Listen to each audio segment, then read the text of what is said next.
늘 내 옆에 늘 영원토록 함께 앉아주세요.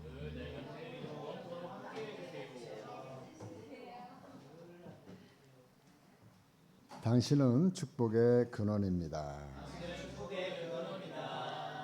축복의 통로입니다. 당신의 삶에 만남의 복이 차고 넘칩니다. 형통의 복도 넘칩니다. 오늘도 하나님이 함께 하십니다.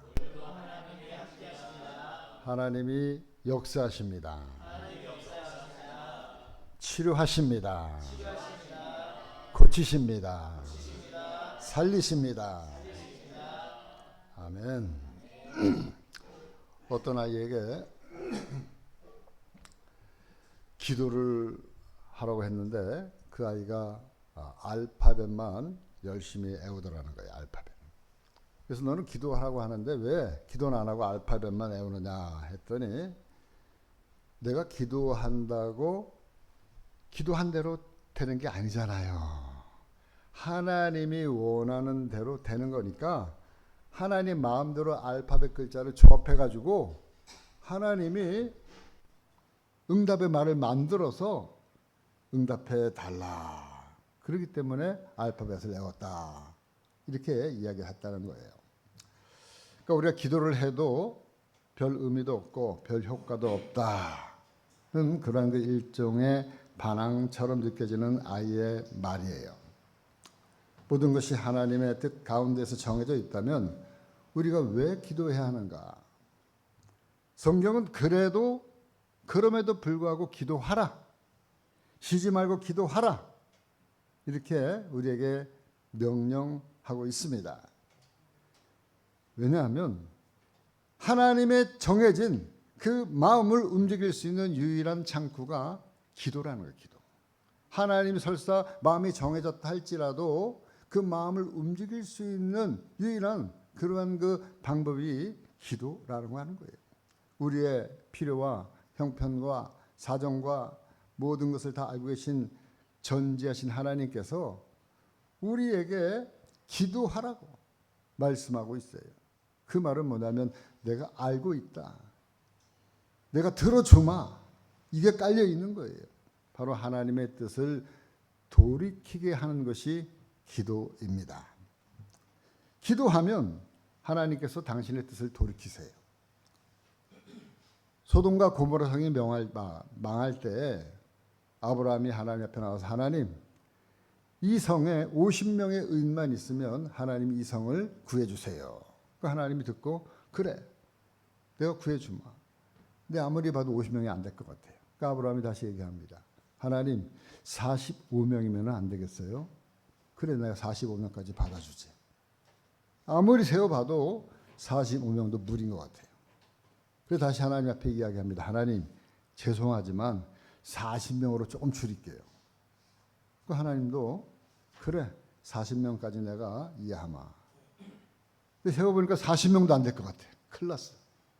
그러니까 용기를 내가지고 하나님 앞에 하나님 30명이면 어떻겠습니까? 하면서 주저주의니까 30명도 좋다. 아직 이왕 줄이는데 뭐 그거 못 주겠냐. 아무리 헤아려 보니까요 30명이 안 될 것 같아요. 그래서 이제 더 조아리면서 하나님 앞에 20명은 안 되겠어요.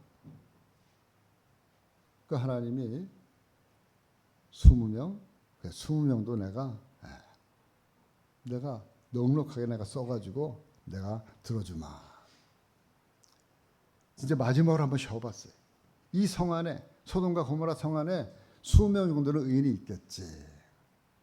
쉬어보니까 손가락 10개가 넘어가는데 간당간당한 거예요. 그래서 마지막으로 하나님 앞에 물어봅니다. 하나님, 정말 이제는 마지막이에요. 마지막으로 이 성 안에 10명의 의인이 있다면 하나님 어떻게 하시겠습니까? 그래도 이 소돔과 고모라 성을 멸하지 않겠습니까? 그럴 때 하나님이 그래 주마. 이렇게 말씀하셨어요. 여러분, 바로 이렇게 하나님의 그 기준을 계속해서 요청을 하니까 하나님이 어떻게 했어요? 들어주셨다는 거예요. 들어주셨다는 거예요. 하나님의 마음을 병제시킬 수 있는 것이 하나님의 요청하는 거예요. 그게 기도예요. 기도.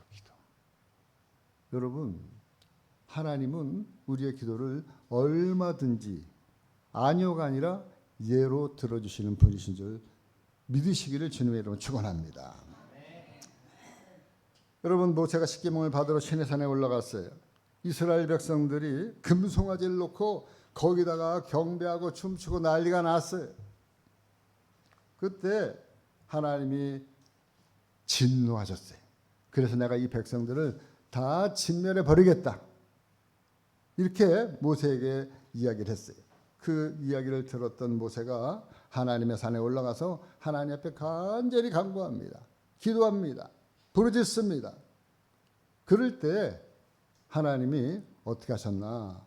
출애굽기 32장 9절로부터 14절 말씀. 여호와께서 또 모세에게 이르시되 내가 이 백성을 보니 목이 뻣뻣한 백성이로다. 그런즉 내가 하는 대로 두라. 내가 그들에게 진노하여 그들을 진멸하고 너를 큰 나라가 되게 하리라. 모세가 그의 하나님 여호와께 구하여 이르되 여호와여 어찌하여 그 큰 권능과 강한 손으로 애굽 땅에서 인도하여 내신 주의 백성에게 진노하시나이까. 어찌하여 애굽 사람들에게 이르기를 여호와가 자기의 백성을 산에서 죽이고 지면에서 질면하려는 악한 의도로 인도에 내었다 말을 하게 하시려 하나이까. 주의 맹렬한 노를 그치고 뜻을 돌이키사 주의 백성에게 이 화를 내리지 마옵소서. 주의 종 아브라함과 이삭과 이스라엘을 기억하소서. 주께서 그들을 위하여 주를 가리켜 맹세하여 이르시기를 내가 너희의 자손을 하늘의 별처럼 많게 하고 내가 허락한 이 온 땅을 너희의 자손에게 주어 영원한 기업이 되게 하리라 하셨나이다. 여호와께서 뜻을 돌이키시사 말씀하신 화를 그 백성에게 내리지 아니하시니라. 아멘. 14절 말씀에 보니까 다 같이 한번 읽어볼까요? 시작. 여호와께서 뜻을 돌이키사 말씀하신 화를 그 백성에게 내리지 아니하시니라. 믿습니까? 모세가 하나님보다 인내심이 더 많고 이스라엘 백성들을 더 사랑하여서 이렇게 모세의 중보기도를 통해서 하나님의 뜻을 돌이킨 것처럼 보이지만 사실상 여러분, 그렇다면 하나님께서 아브라함보다 모세보다 사랑과 인내심이 부족하여서 그랬겠습니까? 하나님이 소돔과 고모라 성을 이스라엘을 진멸하시겠다, 버리시겠다 말씀하신 것, 이건요 모세보다 아브라함보다 하나님이 사랑이 없어서 인내가 부족해서 그런 게 아니라는 거예요. 그럼 그게 뭐냐? 그렇게 하시겠다고 말씀하신 건 뭐냐? 그거는요 하나님의 진심이 아니에요. 하나님의 속상한 마음의 표현이에요. 우리가 화나면 부모님이 자녀들 키울 때 그렇잖아요. 야 이놈아 나가. 나가서 들어오지도 마 이놈아.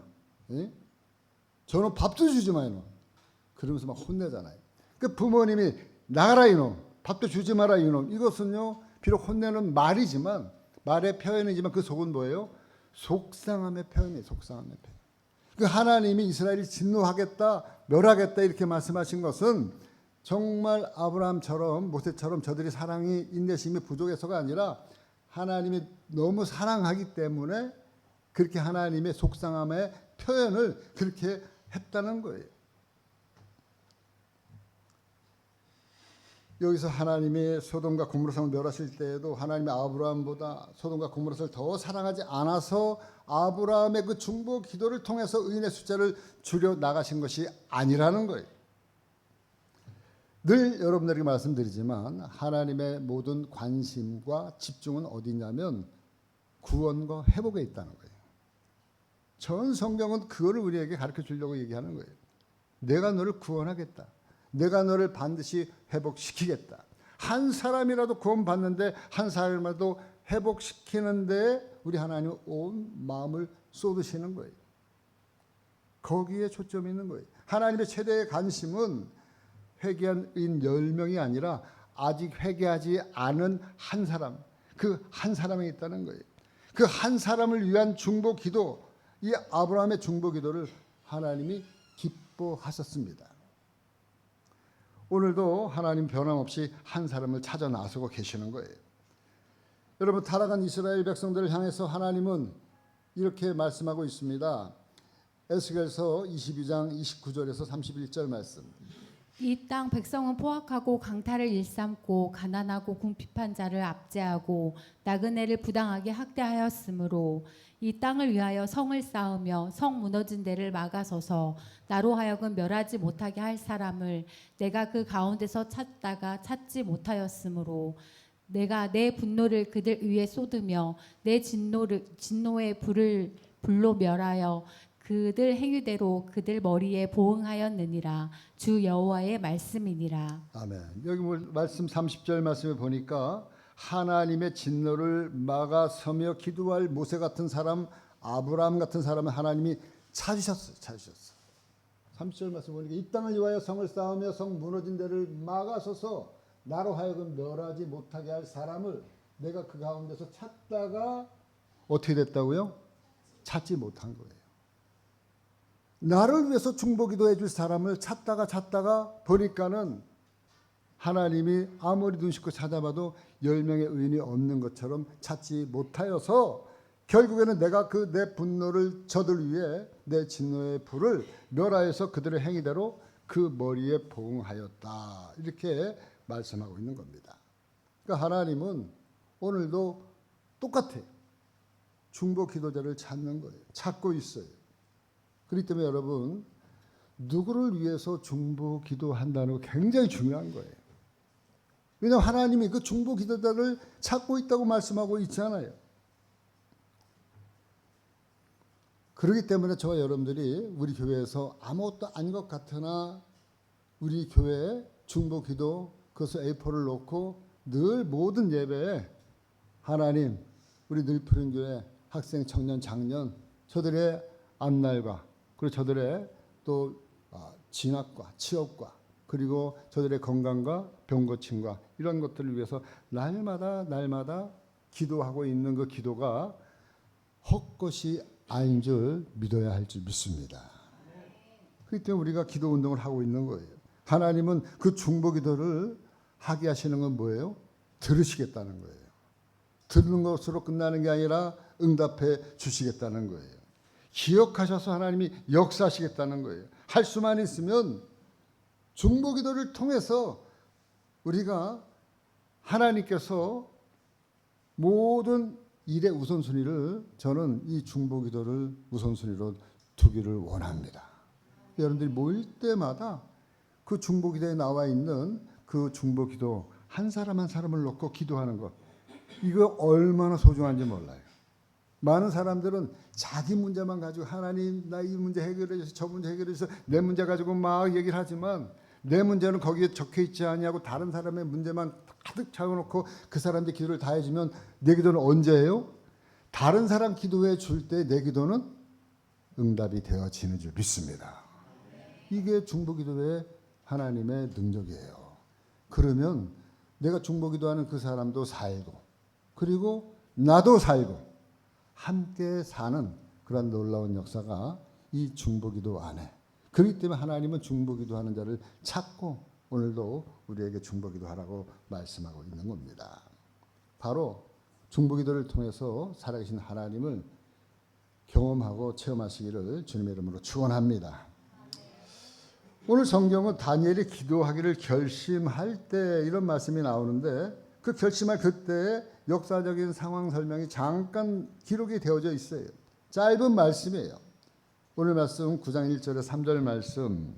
메대 족속 아하수에로의 아들 다리오가 갈대아 나라 왕으로 세움을 받던 첫해 곧 그 통치 원년에 나 다니엘이 책을 통해 여호와께서 말씀으로 그 선지자 에레미야에게 알려주신 그 연수를 깨달았나니 곧 예루살렘의 황폐함이 70년 만에 그치니라 하신 것이니라. 내가 금식하며 베옷을 입고 재를 덮어 쓰고 주 하나님께 기도하며 간구하기를 결심하고. 예. 지금 여기 말씀을 보니까 1절 말씀을 보니까 이런 말씀이 있어요. 메대 족속 아하수에로의 아들 다리오라는 사람이 나오는데 이 사람이 누구냐면 갈대아라고 하는 나라, 바벨론이라고 하는 이 제국을 무너뜨린 페르시아 제국의 초대 왕이 바로 이 다리오예요. 다리오. 역사적인 인물이 역사적인 인물. 이 역사적인 인물이 바로 페르시아를 무너뜨리고 나서 이제 새로운 황제로 등극했던 첫 해에, 그래서 2절 말씀에 보니까 이런 말씀이 나와요. 곧 그 통치 원년에, 그러니까 페르시아 제국이 세워지면서 그 원년이 되어진 거예요. 처음 해가 되어진 겁니다. 바로 그때에 이 말씀을 기록하고 있다는 거예요. 이 다니엘이. 그러니까 이 역사적인 책이라는 거예요. 지금 저와 여러분들이 읽은 이 성경책은 그냥 책이 아니라 역사적인 문헌 가운데 있는 책이에요. 당시 이스라엘이 바벨론 제국에 망할 때 이스라엘도 같이 망했잖아요. 그래서 바벨론 사람들이 이스라엘을 포로로 데리고 왔어요.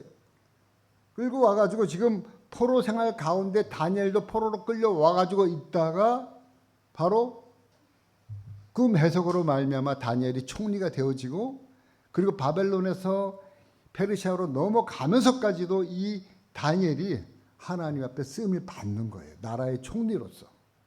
그러한 가운데에서 지금 이스라엘 백성들이 포로로 있던 그 당시, 그때 상황을 지금 2절 얘기하고 있어요.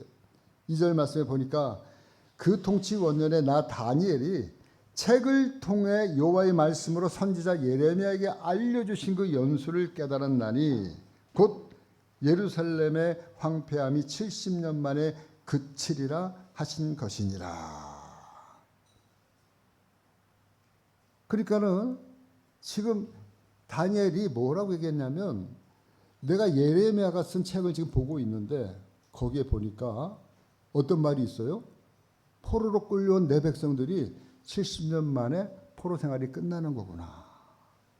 뿐만 아니라 그 예레미야 25장 말씀에 보면 바벨론 제국이 페르시아에게 망하는 그러한 말씀이 나오는 거예요.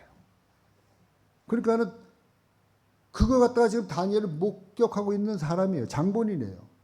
내가 바벨론에서도 총리를 하고 있었는데 바벨론이 페르시아한테 망했잖아요. 망한 상황 가운데에서 그 책이 예레미야 25장에 나와 있는 이 말씀이 망했다고 하는 그 망할 것이라고 하는 것을, 그 말씀이 기록이 되어져 있는 것을 이 다니엘이 지금 보면서 읽으면서 깜짝 놀란 거예요. 내가 아까 읽었던 예레미야서 25장에 이 말씀이 내가 지금 눈으로 목도하고 있는, 내가 지금 체험하고 있는 이 현실이 말씀에 이미 기록이 되어져 있다는 거예요. 도대체 그러기 때문에 바로 이 다니엘의 마음속에는 깜짝 놀란 거예요. 이 성경에 이 예레미야에 뭐라고 써 있길래 이 말씀대로 이루어졌는가 하면서 이 예레미야에 나와 있는 말씀을 자세하게 한번 보게 된 거예요. 예레미야 25장 1절에서 4절, 9절, 11절에서 13절 한번 읽어주세요. 유다의 왕 요시아의 아들 여호와김 넷째 해 곧 바벨론 왕 느부갓네살 원년에 유다의 모든 백성에 관한 말씀이 예레미야에게 임하니라. 선지자 예레미야가 유다의 모든 백성과 예루살렘의 모든 주민에게 말하여 이르되, 유다 왕 아몬의 아들 요시야 왕 13째 해부터 오늘까지 23년 동안 여호와의 말씀이 내게 임하기로 내가 너희에게 꾸준히 일렀으나 너희가 순종하지 아니하였느니라. 그러므로 여호와께서 그의 모든 종 선지자를 너희에게 끊임없이 보내셨으나 너희가 순종하지 아니하였으며 귀를 기울여 듣지도 아니하였도다. 보라, 내가 북쪽 모든 종족과 내 종 바벨론의 왕 느부갓네살을 불러다가 이 땅과 그 주민과 사방 모든 나라를 쳐서 진멸하여 그들을 놀램과 비웃음거리가 되게 하며 땅으로 영원한 폐허가 되게 할 것이라. 여호와의 말씀이니라. 보라, 내가 이 모든 땅에 폐허가 되어 놀랄 일이 될 것이며 이 민족들은 70년 동안 바벨론의 왕을 섬기리라. 여호와의 말씀이니라. 70년이 끝나면 내가 바벨론의 왕과 그의 나라와 갈대아인의 땅을 그 죄악으로 말미암아 벌하여 영원히 폐허가 되게 하되, 내가 그 땅을 향하여 선언한 바 곧 에레미야가 모든 민족을 향하여 예언하고 이 책에 기록한 나의 모든 말을 그 땅에 임하게 하리라. 아멘. 지금 여러분들이 읽었지만 조금 신경 써서 보면 조금 전에 제가 여러분들이 말씀드렸던 그 내용이 그대로 나오는 거예요.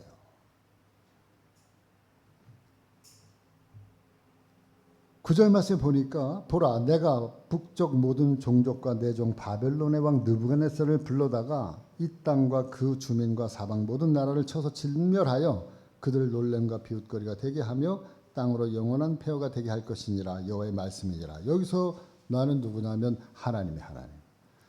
하나님께서 내 종 바벨론의 왕 느부갓네살 불러다가 모든 나라를 진멸하겠다. 하나님 그렇게 말씀하신 거예요. 그러니까 우리가 여기서 지금 다니엘도 깜짝 놀란 것이 뭐냐면 하나님이 바벨론을 그냥 종으로 부르는 거예요. 바벨론의 그 대제국의 황제인 느부갓네살을 부를 때 뭐라고 불렀다고요? 내 종 바벨론의 왕 느부갓네살을 불러다가 야 일로 와 너 내일 좀 해. 내일은 뭐예요? 주변의 나라를 다 치는 거예요. 그런데 거로 끝난 게 아니라 11절 말씀에 보니까 이 모든 땅이 폐허가 되어 놀랄 일이 될 것이며 이 민족들은 70년 동안 바벨론의 왕을 섬기리라. 여기 딱 나와 있는 거예요. 기한이 딱 정해져 있는 거예요. 포로 생활이 끌려와가지고 언제 끝날지 모르는데 예를 들어서 이런 거예요. 우리나라가 일제 침략 받기 전에 야 너희들이 일본한테 식민지가 될 것인데 36년 만에 해방될 거야. 이 말이요. 식민지 되기 전에 이미 어떠한 사람의 책에 기록이 되어져 있는 거예요. 이거랑 똑같은 거예요. 그런데 실제적으로 70년 만에 아니 36년 만에 우리나라가 해방되어졌다는 거예요. 바로 이스라엘이 지금 바벨론의 포로로 끌려간 지 70년 만에 해방되어진다는 것을 이야기하고 있다는 거예요. 뿐만 아니라 12절 말씀, 13절 말씀에 보면 더 놀라운 말씀이 있어요. 여호와의 말씀이니라 70년이 끝나면 내가 바벨론의 왕과 그의 나라와 갈다인의 땅을 그의 제약으로 말미암아 벌하여 영원히 폐허가 되게 하되. 이게 뭐예요?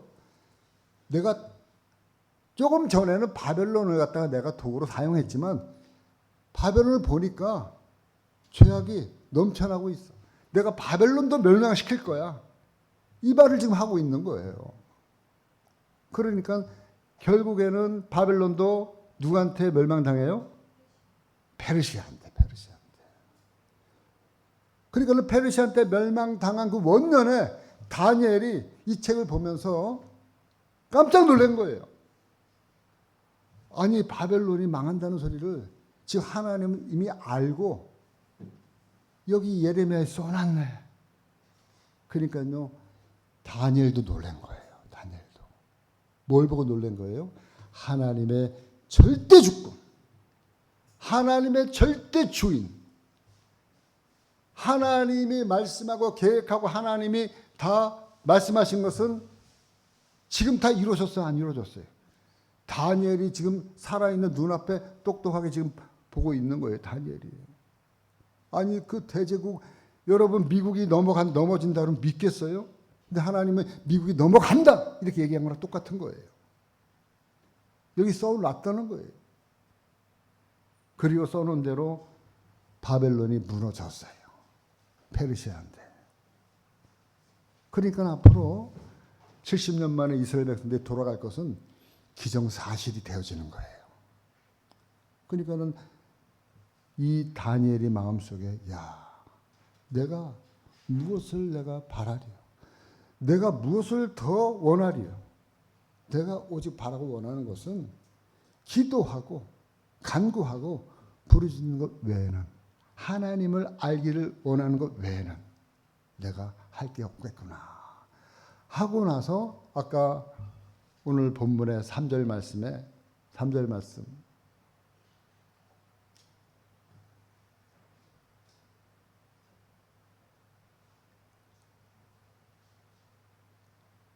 이 말씀하고 있는 거예요. 2절 말씀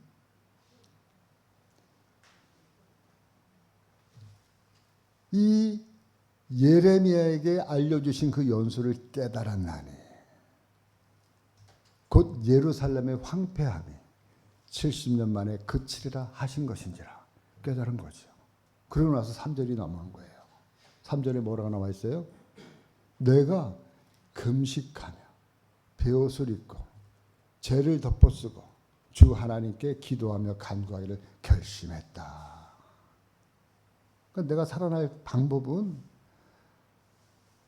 내가 철저하게 하나님 앞에 죄를 뒤집어쓰고 통회하고 자복하고 하나님 앞에 나아가서 기도하고 간구하기를 하는 것 외에는 내가 살 길이 없구나. 그래서 이 다니엘이 이때부터 기도하기를 결심한 거예요. 물론 원래부터 기도했던 사람이지만 다시 한번 결심한 거예요. 뭐 때문에? 하나님의 절대 주권 앞에, 하나님의 절대 주인 앞에 내가 이제는 철저하게 무릎 꿇고 기도만이 살 길이구나. 기도만이 살 길이구나. 할렐루야. 여러분, 이스라엘이 살 길은 역사의 주인이고 역사의 주권자 대신 오직 하나님뿐이구나. 강대하기가 하늘을 찌를 것 같은 그러한 그 대바벨론도 하나님의 예언대로 페르시아에게 한순간에 무너져 버리고 말았던 것을 이 다니엘이 눈으로 똑똑히 보고 깨달은 거예요. 여러분, 페르시아 또한 헬라 제국한테 무너져 버려요. 알렉산더가 이끄는 헬라 제국에 이 페르시아가 무너집니다. 그 헬라 제국이 또 로마 제국에 무너져요. 그리고 로마 제국이 1500년 동안 이끌어 오는데 이것을, 이 역사적인 일들을 이 다니엘서에 보면은 하나님 환상으로 다 보여줘요. 그 역사적인 흐름을 금신상을 딱 보여주는 거예요. 그러니까 이 바벨론의 느부갓네살 황제가 꿈을 꿨는데 무슨 꿈을 꿨는지 도대체 기억이 안 나는 거예요. 그래가지고 이 꿈을 해석할 사람을 찾는데 누가 찾아줬어요? 다니엘이 찾아준 거예요. 다니엘이 그 느부갓네살 왕이, 바벨론 왕이 꿈꾼 것을 해석해 주는데 해석해 주는 게 아니라 꿈꾼 것 자체를 잊어버렸기 때문에 그 꿈을 갖다가 이야기해 주는 거예요. 왕이시여, 당신이 꾼 꿈은 바로 금신상이 있고 그 다음에 머리는 금이고 가슴은 응이고 배는 동이고 다리는 철과 흙으로 나눠진 이 금신상을 본 거예요. 그럴 때 맨 마지막에는 하늘에서 뜨인 돌이 나와가지고 그 신상을 갖다가 쳐가지고 넘어뜨리는 꿈을 환상을 본 거예요. 이 바벨론의 왕이 그때 이 다니엘이 해석을 해줍니다.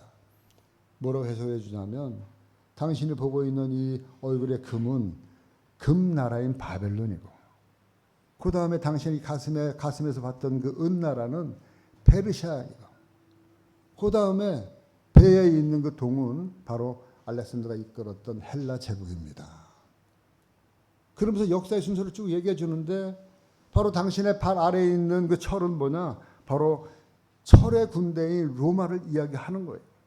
그리고 이 다리는요, 철과 흙으로 나눠졌는데 동로마, 서로마로 다리가 나눠져서 분리가 되어지는 역사적인 흐름을 갖다가 지금 쭉 미리 다 이 다니엘이 본 거예요. 그러니까 다니엘이 이 하나님은 역사의 주권자시구나. 역사의 주인 되시구나. 그 하나님 앞에 나의 삶을, 내 인생을 하나님 앞에 드려야 되겠구나. 맡겨야 되겠구나. 지금 내 운명은 어떠한 강대국을 의지할 게 아니라 어떠한 힘을 의지할 게 아니라 바로 역사의 주관자이고 주권자 되시고 주인 되시는 그 하나님 앞에 내어 맡겨야 되겠구나. 이런 마음이 굴뚝같이 올라오고 있는 거예요. 다니엘이. 그래서 내가 하나님 앞에 이제부터 기도해야 되겠구나. 간구해야 되겠구나. 이렇게 결단하고 결심하게 되어졌다고 하는 사실입니다. 사랑하는 성도 여러분, 저는요 요즘에 세상 돌아가는 것을 이렇게 보게 되어져요. 국제 정세도 한번 이렇게 보게 되어져요. 보면은 정신이 없어요. 정상이 아니에요. 예측 가능한 일이 없어요. 미국을 봐도 또 중국을 봐도 일본을 봐도 유럽을 봐도 예측 가능하지 않아요. 갑자기 미국에서는 우리나라 이 근로자들 갖다가 막 300 몇 명이요? 400명 가까이 뭐 범죄자 취급해가지고 자기 나라 도로 간 사람들을 그렇게 범죄자 취급해가지고 이 사슬로 묶고 다리도 묶고 해가지고 추방하는 그러한 그 모습. 어저께냐 보니까는 다시 A1 비자 받고 들어오는 그 사람들에게 비자 발급료가 얼마예요? 비자 발급해주는 수수료가 얼마냐면 10만 달러인 거예요. 1억 4천만 원. 비자 수수료가. 그것도 1년마다 한 번씩 갱신. 미쳤어요, 미쳤어요. 예? 자기 나라 도우러 오는데, 예? 동맹이라고 얘기하는 우리나라 사람들을, 자기 나라 도우러 온 사람들을 묵질 않나. 자기 나라 도우려고 오는 비자 발급하는 그 수수료를 갖다가 1억 4천만 원을 받질 않나. 그러니까 요즘에는요, 미국만 그런 게 아니라 중국을 또 한번 긁어보세요. 그러면 중국은 뭐랍니까? 야, 한국의 여행가 금지. 중국 사람들 지금 여행기 풀려가지고 한국에 지금 막 들어오잖아요. 무비자로 들어와요. 근데 언젠가는 중국 사람의 심기를 건드렸더니 중국이 한국에 여행 금지를 내려가지고 한국 이 관광이 완전 반토막 났잖아요. 반토막 났어요. 일본은 어떻습니까? 일본은 몇 년 전에는 우리나라 반도체 만드는 뭐 불화수소나 이런 거 갖다가 수출 금지 해가지고 반도체 한참 잘 만들고 있는데 주요 부품을 일본이 팔질 않는 거예요. 여러분 보세요. 또 러시아는 어떻습니까? 그러니까 우리나라 이 열강에 둘러싸여 있는 거예요. 우측으로 보면 미국, 동맹이라도 동맹이 아니. 왼쪽으로 보면 일본, 또 위로 보면은 중국, 러시아. 지금요 이스라엘이 딱 그 짝이에요. 이스라엘. 오른쪽을 보면 어디예요? 오른쪽을 보면 바벨론. 예? 왼쪽으로 보면 어디예요? 아수르. 이제 애굽. 위에 보면 어디예요? 메대. 그 지금 주변에 우리나라랑 똑같은 상황이에요. 지금. 그럴 때 이 다니엘이 그 당시에 깨달았던 것이 뭐예요? 내가 하나님 앞에 습관처럼 하루에 3번씩 하나님의 성소가 있는 창문을 향해서 기도하겠다. 그 기도를 지금 결심한 거예요. 그것이. 그래서 다니엘 기도가 나온 거예요. 여러분, 이건 국제 정세만 그렇습니까? 우리 개인의 인생도 마찬가지예요. 우리 가정도 마찬가지예요. 자녀도 마찬가지예요. 내 건강도 마찬가지예요. 내 주변에 있는 우로 보나 좌로 보나 위를 보나 아래를 보나 좌우에 첩첩으로 둘러싸여 있는 여러 가지 불완전한 환경들을 나를 갖다가 잡아가려고 애를 쓰고 있는 그런 상황 속에서 저와 여러분들이 의지를 할 것이 있다면 무엇을 의지할 수 있겠어요? 절대 주권자이신 모든 만물의 주인 되신 그분 외에는 우리가 믿고 바라고 의지할 분이 없는 줄 믿습니다. 그렇기 때문에 저와 여러분들의 시선은 아까 우리 이혜진 집사님 기도를 할 때 딱 그 기도가 내 마음을 꽂혔어요. 우리의 시선을 우리 주님 앞에 딱 픽싱해야 될 줄 믿습니다. 여러분 다른 거 볼 필요 없어요. 주님만 바라보세요. 주권 되신 주님만 의지하세요. 우리의 삶의 주인 되신 그분을 우리가 그분 앞에 오늘 다니엘처럼 기도하기를, 간구하기를 결단하고 결심하시기를 주님의 이름으로 축원합니다. 우리의 모든 문제는요 여기에 달려 있는 거예요. 주님의 마음을 바꿀 수 있는 것 뭐라 그랬어요? 중보기도. 주님의 마음을 변개시킬 수 있는 것 우리의 기도 외에는 유일한 것이 기도예요. 마가복음 9장 29절 말씀에 기도 외에는 다른 것으로 이런 종류가 나갈 수가 없느니라 말씀하세요. 기도 외에는 다른 유가 나갈 수가 없느니라.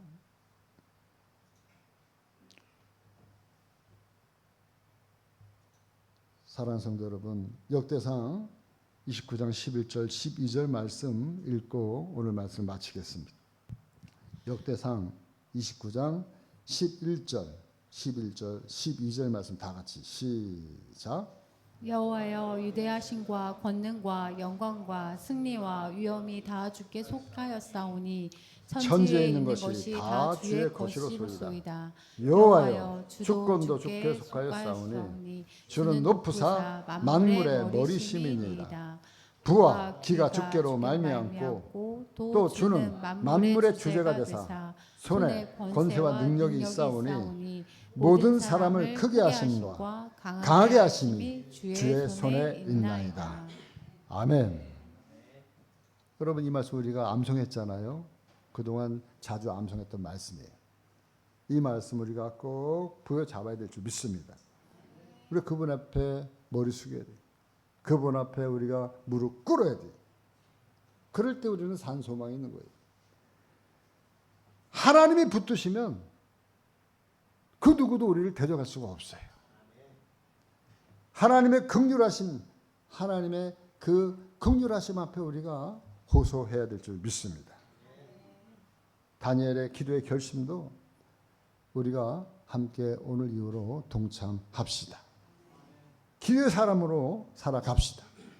그래서 하나님의 풍성한 꼴을 우리의 기도를 통해서 들어가도 먹고 나와도 먹고. 제가 요즘에 무슨 일을 할 때마다 항상 기도를 구체적으로 많이 해요. 기도한 거랑 기도하지 않은 거랑 확연하게 차이가 나는 거예요. 근데 기도를 하고 어떤 일을 하면요, 그냥 모든 일들이 물 흐르듯이 일사천리로 탁탁탁탁탁 내가 생각가 외로 생각하지 못한 부분까지 다 하나님 맞춰가세요. 그런데 사소한 일이라도 기도 안 하고 그냥 움직이잖아요. 그 하나님이 왜 이렇게 꼬이지? 그냥 당연한 건데? 생각해 보니까 당연한 것도 기도해야 돼. 왜? 여태까지 당연한 게 아니었어. 하나님의 은혜로 당연하게 살아왔을 뿐이에요. 그것을 내가 깨닫고 나선 기도만이 살 거리구나. 여러분, 기도하기를 결심하는 저와 여러분들 되어지기를 주님의 이름으로 간절히 축원합니다.